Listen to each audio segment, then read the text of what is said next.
As a trader or an investor, if you perceive yourself better than the market and you think that your agenda is better than the market, and you puff yourself up above equilibrium and you think that setup that you're about to take is better and you're going to win on that setup and you're blinded to the drawbacks of that, you're going to be more likely to project your setups onto the market, and the market's never wrong, so you projecting low quality setups on the market is ultimately going to get you humbled. And so too, if you're too fearful and you perceive yourself below the market, whenever the market presents opportunities, you're going to be too fearful to act. So whatever we're perceiving ourselves above or below the market in a state of pride or in a state of shame, we're not going to be able to effectively trade as a trader.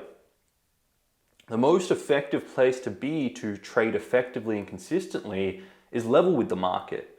Not greedy nor fearful, but being level or in a state of equilibrium with the market and learning to communicate your trading plan, what's most important to you in terms of what's happening in the market at that point in time, what's most important to the market, in other words. And communicating your setups and your trading plan with the market provides an opportunity to do that, you take full advantage of it. And you know your setups, you know what's happening in the market, you can see that objectively and clearly, and you're executing on that. So above or below the market will be ineffective. The most effective place to trade is when you're level with the market. So too in your relationships, if you perceive yourself above your spouse and you're projecting onto them, you're going to burn them out. And they're not going to listen, they're going to be closed down. Whereas if you're below and you're injecting the agenda of your spouse, you're going to burn yourself out. You're going to have unconscious resentment build up until you say enough's enough and then you just want to move on. So the most effective place for your relationships as well is being level with the other individual.